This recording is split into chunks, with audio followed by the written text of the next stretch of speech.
meus amigos, vencemos o bolsonarismo no primeiro turno, não foi uma vitória fácil, mas conseguimos colocar ali uma vantagem de cerca de 5 pontos percentuais quando você compara ali a posição do Lula com a posição do Bolsonaro, e agora a gente começa a partir aí pro que a gente chama de o princípio do fim. O princípio do fim do governo Bolsonaro. A gente viu que ele teve ainda uma certa relevância na eleição, em especial para senadores e parlamentares em alguns lugares do Brasil, e aí a gente precisa lembrar também, em especial, da questão do consciente eleitoral, consciente partidário, que ampliou a bancada em alguns lugares por conta da quantidade de votos dados aos bolsonaristas e a concentração de candidatos bolsonaristas no mesmo partido, que é o PL, mas temos números muito importantes também para falar. A queda, por exemplo, de Eduardo Bolsonaro, que teve uma infinidade de votos menor, né, aproximadamente 2 milhões de votos a menos, que teve em 2018. O Tiririca também teve uma quantidade de votos muito menor. E a gente vai falar um pouco mais sobre isso aqui, porque eu vi muita gente triste, porque imaginou que a eleição seria decidida no primeiro turno. Não foi, mas vamos decidir no segundo turno. Faltam poucos votos para que o Lula seja consolidado como novo presidente do Brasil no segundo turno. Vou falar para vocês também sobre a formação do Congresso, que tem muito reaça eleito, mas a gente precisa lembrar 2 pontos importantes aqui que eu vou citar depois da nossa vinheta também, porque o jogo só acaba quando termina. Bora pro vídeo.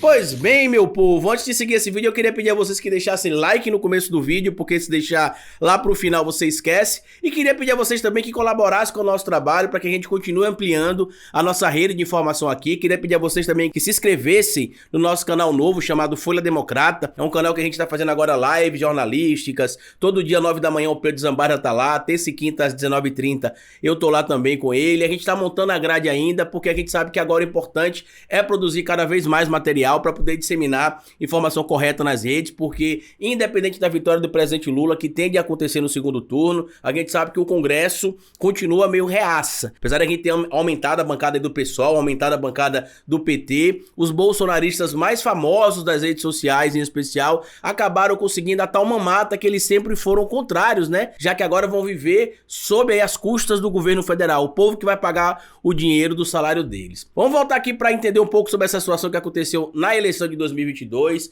Nesse momento que eu tô fazendo o vídeo aqui para vocês, 99,99% das urnas já foram apuradas e o Lula teve 48,43% dos votos, enquanto o Bolsonaro teve 43,20% dos votos. A Simone teve 4,16% e o Ciro Gomes teve 3,04%. Eu vou fazer um vídeo ainda falando sobre essa questão do segundo turno, de quem vai apoiar quem, sobre a importância do apoio da Simone Tebet, a importância do apoio do Ciro Gomes, mas eu já queria fazer um adendo aqui importante, porque desde ontem, quando eu fiz uma postagem no Twitter falando com os meus amigos que são apoiadores do Ciro Gomes e seguidores do meu canal também, que são apoiadores do Ciro Gomes, para que a gente venha nesse momento agora no segundo turno contra o fascismo, uma parte ali que a gente sabe que é muito pequena, mas é barulhenta, que estava infiltrada na militância do PDT, já começou a atacar ali as redes, dizer que vão votar no Bolsonaro ou que vão votar nulo. E eu queria mandar 2 recados aqui. O primeiro é para quem vai votar no Lula e que não leve em consideração a manifestação dessas pessoas.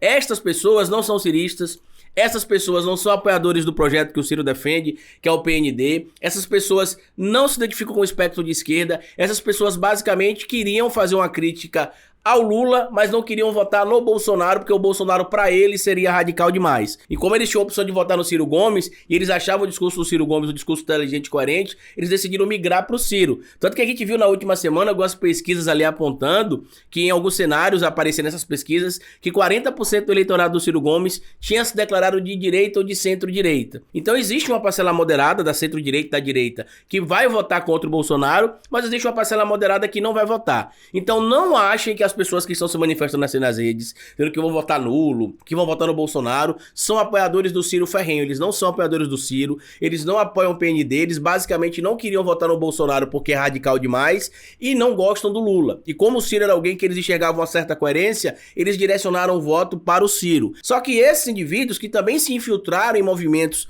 de apoio ao Ciro, como Turma Boa, por exemplo, que é um movimento, como eu sempre disse aqui, que é um movimento engajado, só que lamentavelmente algumas pessoas se infiltraram lá. Essas pessoas que estão infiltradas, elas estão se revelando agora. Então a gente precisa basicamente ignorar essas pessoas, porque elas não vão mudar o voto, elas não vão ser contrárias ao fascismo, e conversar com nossos amigos ciristas que respeitam o projeto do Ciro Gomes, que são de esquerda, que entendem sobre o trabalhismo, sobre a Internacional Socialista, que sabem que não dá para comparar Lula e Bolsonaro, que votar nesse momento no Lula no segundo turno não é dar um cheque em branco pro PT ou defender tudo aquilo que o Lula e o PT defendem, mas sim entender que é melhor a gente viver uma democracia, que a gente possa fazer críticas, do que viver sobre uma ameaça de não existência da democracia. Esse é o primeiro ponto. Eu vou fazer outros vídeos falando sobre isso aqui, mas o primeiro ponto que eu queria fazer é esse. O segundo ponto que eu queria chamar a atenção aqui, o segundo recado, é para você, meu amigo cirista, que é aquele que comprou o livro do Ciro, que lê o PND, que sabe o que é o projeto do PND, que entende que muita coisa que o Ciro defende a gente pode tentar implementar em um futuro governo de esquerda, que se o Ciro Gomes quiser continuar na luta para 2026, se ele mudar algumas posturas, pode acontecer, porque lamentavelmente tudo aquilo que eu falei que acabaria acontecendo com o Ciro, aconteceu, lamentavelmente, né? O Ciro caiu ali, se você comparar, por exemplo, a eleição de 2018 com a eleição de agora, o Ciro caiu quase 10 pontos, na verdade, mais de 10 pontos ele caiu em comparação à eleição de 2018, mas ele tem sim a possibilidade de se reerguer politicamente, vai depender dos próximos passos. Ontem, na entrevista que ele deu, assim que acabou ali o resultado da eleição, mais ou menos, que se ficou definido o segundo turno, ele falou que está profundamente preocupado com o Brasil. E para mim essa declaração dele é clara em relação à quantidade de votos que o Bolsonaro ainda teve. A mesma coisa Simone Tebet, deu a entender também que ela estará do lado da democracia, que se o partido não se manifestar, ela vai se manifestar, e a gente precisa lembrar que o MDB já teve um racha no primeiro turno, né, onde uma parcela do MDB, em especial ligados aqui ao Nordeste, já declararam voto de cara no presidente Lula, declararam apoio no presidente Lula, só não fechou o apoio massivo porque o Michel Temer foi negociar com o PT, e aí a Dilma Rousseff disse que ele era um golpista, ele não gostou. Né, o golpista ficou chateado de ser chamado de golpista. E a crítica aqui que a Dilma fez e que a gente está fazendo em relação ao Michel Temer ser um golpista, não é ao MDB em si, mas sim ao Michel Temer, que deveria ter sido um vice leal e basicamente quando viu a oportunidade de assumir o poder, tentou ali dar um golpe e o fez. E essa é a crítica que a gente fez. Não ao MDB, mas sim a figura do Michel Temer. Só que no segundo turno vai ficar claro que se o próprio partido do MDB não se manifestar ali favorável ao presidente Lula no segundo turno, a Simone Tebet vai se mostrar favorável. A diferença de votos pro Lula e pro Bolsonaro foi relevante, tá? Diferente do que muita gente tá falando que foi muito apertado, porque a gente precisa levar em consideração um fator que eu não tô vendo quase ninguém falando, que é o fator que diz respeito às abstenções. A gente teve uma abstenção agora no primeiro turno maior que em 2018 em números absolutos, pelo menos, e em percentual ficou mais ou menos a mesma coisa. Eu posso consultar aqui para não passar para vocês a informação errada, mas só pra gente entender o que aconteceu esse ano. A gente teve 32.766.498 abstenções,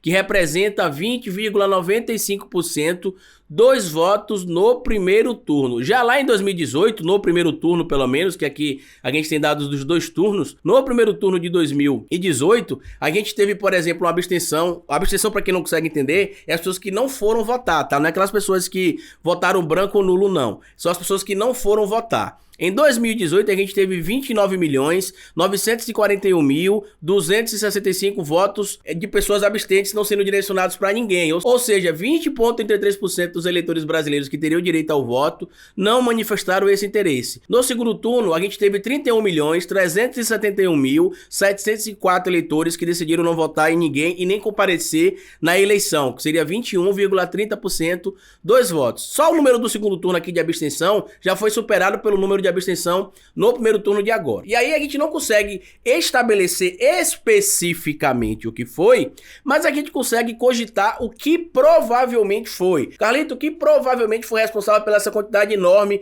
de abstenção agora no Brasil? O tamanho das filas é apontado como uma das possibilidades. Algumas cidades aí estão sendo cogitadas também a possibilidade de alguns patrões não terem liberado os funcionários não denunciaram com medo de perder o emprego. Transporte público, pessoas que não têm como ir para a votação, são vários fatores. Tanto que isso, inclusive, deve ter interferido nas pesquisas, porque algumas pesquisas deram uma diferença muito grande ali do que o Bolsonaro teria. Algumas pesquisas apontavam o Bolsonaro com 32, 34, 36, outras chegavam a apontar o Bolsonaro com 37. Então, se você tinha ali o Bolsonaro com 37, das intenções de votos. Levando em consideração a margem de erro dessas pesquisas que pode chegar até 3 pontos, o Bolsonaro teria até 40. Então não estaria tão distante do que essas pesquisas teriam mostrado, não. Além disso, o presidente Lula venceu em 14 estados da federação. Nas prévias aparecia que ele vencia em 16, porque se incluía ali os estados do Rio de Janeiro e o estado de São Paulo. E agora, meu amigo, é outra eleição. Certo? Agora é levantar, limpar poeira. Eu sei que muita gente ficou frustrada porque a eleição, a gente queria que decidisse sim no primeiro turno, para que a gente já desse um recado direto pro Bolsonaro e pro bolsonarismo, que a gente não aceita mais o fascismo, mas infelizmente como a taxa de abstenção foi muito alta, porque só pra vocês terem noção, na minha sessão eleitoral, eu fui votar lá, eu voto lá desde 2012, 14, não me recordo bem, e nunca peguei fila. Quando eu pegava, era 3, 4 pessoas na minha frente. Dessa vez eu esperei 1h30 para poder votar, 1h30 para poder votar. E muita gente esperou mais tempo que isso. Na internet, por exemplo, a gente viu o relato do Rodrigo Pacheco, que é presidente do Senado, onde ele esperou 2 horas para votar. Então imagina a quantidade de brasileiros que desistiram de votar porque a fila estava muito grande. Isso é uma percepção, claro, a gente precisa de dados estatísticos para apontar quem não votou por causa das filas, quem não votou porque não pôde e quem realmente não quis votar. O que eu acredito pela minha percepção dentro da minha sessão eleitoral, dentro da minha zona eleitoral, é pela quantidade de pessoas que eu via desistindo. Gente que chegava na fila e falava, misericórdia, essa fila aqui é pra votar? Aí eu vi mais tarde, ou então só vou votar no segundo turno. E desistiram de votar. Então essas pessoas que não votaram no primeiro turno, vão votar no segundo turno. Eu acho muito pouco provável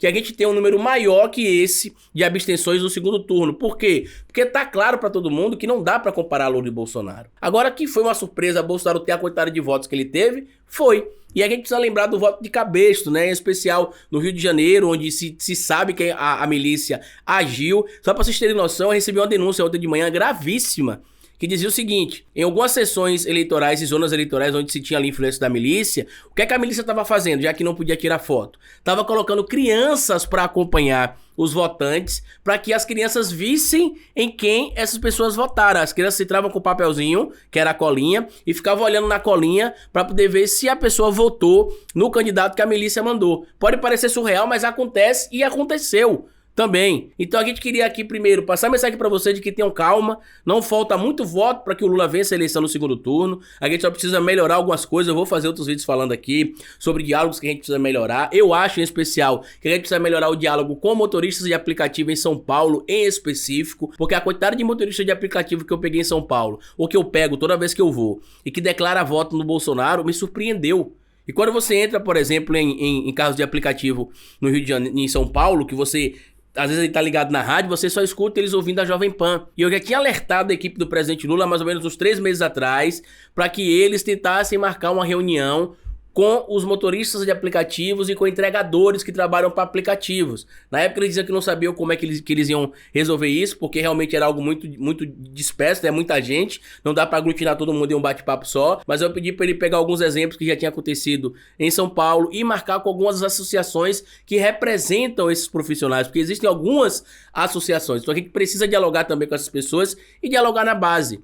Por quê? Porque existiram pessoas que moram na favela que votaram no Bolsonaro, porque não se sentem mais representados por parte da esquerda. Então a gente precisa ter a humildade de entender isso, respirar, entender também que o Bolsonaro roubou muito dinheiro, mas muito mesmo, através do orçamento secreto, para comprar voto nas bases, e não dá para questionar que isso teve um resultado importante também. E eu vou fazer outro vídeo falando sobre o Congresso, né, como é que ficou o Congresso, muita gente está preocupada. Eu acho que a gente não tem que ter tanta preocupação assim por um motivo simples. O PL, que é o partido que o presidente Bolsonaro está nesse momento, é um partido de centro, tá? É um partido que é administrado ali, que é do Valdemar da Costa Neto, que é o dono do partido, e que ele não vai pestanejar 1 ou 2 vezes para poder manifestar apoio para o governo do presidente Lula, caso o governo se consolide como a gente imagina, em troca, claro, de secretarias e de negociações que se fazem dentro do jogo da política. Então, existiram alguns bolsonaristas que foram eleitos, sim, mas as bancadas de esquerda também aumentaram, como a gente conseguiu ver, em especial a bancada de esquerda do PT, a bancada de esquerda do PSOL,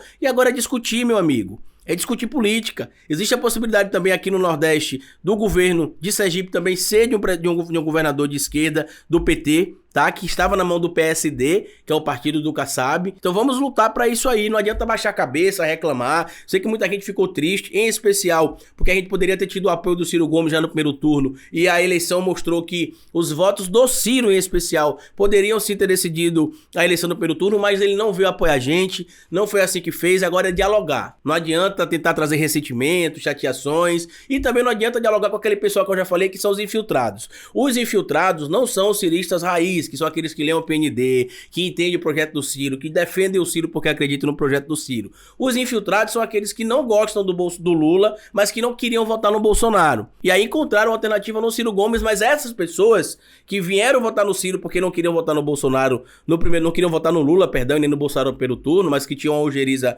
pelo Lula, no segundo turno elas vão votar no Bolsonaro tranquilamente, eu vou anular o voto. Então essas pessoas em específico, não se preocupe, não adianta você tentar justificar, bater boca, explicar nada, elas vão vir só pra esquentar a sua cabeça. E a gente sabe que tem uma pequena parcela, lamentavelmente, que declarou voto no Ciro, que não é apoiador da esquerda, que não votaria no Lula em hipótese alguma, que prefere o Bolsonaro. O nosso foco tem de ser dialogar com o nosso irmão democrata, que respeita o Estado Democrático de Direito, que acredita no projeto do Ciro, que acredita no PND e que sabe que nesse momento, se o Bolsonaro se mantiver no poder, a implementação do PND ou a discussão democrática será ameaçada. Algo que a gente sabe que não acontecerá se o presidente Lula for eleito no segundo turno. Então vamos ficar tranquilos, eu vi muita gente de cabeça baixa, calma. Tenham calma, a gente venceu a eleição, meus amigos, do primeiro turno, vamos vencer no segundo, vamos estimular o povo a votar, a eleição do segundo turno é um voto só, é rápido, a gente vai ver que se demorou 2, 3 horas para algumas pessoas votarem, vai demorar 10 minutos, 15 minutos, 20 minutos, alô TSE, coloquem mais de uma urna nas sessões eleitorais,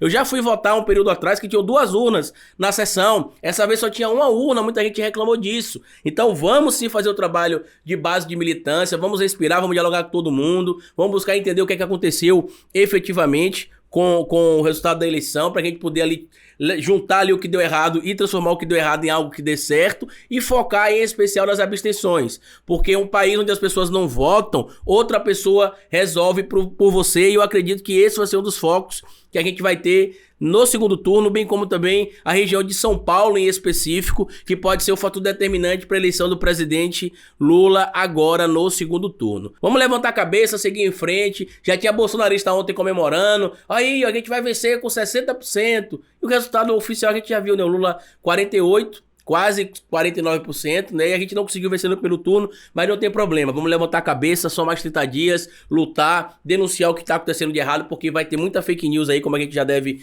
estar começando a observar. E lutar, meu amigo. Nada no nosso país é conseguido sem luta. Lamentavelmente, a gente que é da classe trabalhadora sabe bem disso. E vamos embora, porque o segundo turno já começou hoje e a gente vai conseguir consumar nossa vitória no dia 30 de outubro de 2022. Em um vídeo que vai sair mais tarde, provavelmente, eu vou falar um pouco sobre a eleição dos deputados e senadores bolsonaristas. Eu não sei se eu vou conseguir gravar esse vídeo hoje, porque tá muito corrido pra mim aqui em Sergipe, porque eu tô dando entrevista em algumas rádios, TV, pra falar sobre o resultado da eleição aqui. Então, se não tiver outro vídeo aqui hoje, vai ter amanhã. Mantenha a nossa audiência aqui, siga o nosso canal lá também novo, o Folha Democrata TV. Tamo junto na luta, se inscreva no canal, deixa like, me siga nas plataformas digitais, porque como eu sempre digo pra vocês aqui no final de cada vídeo, cabeça vazia é oficina pra Bolsonaro.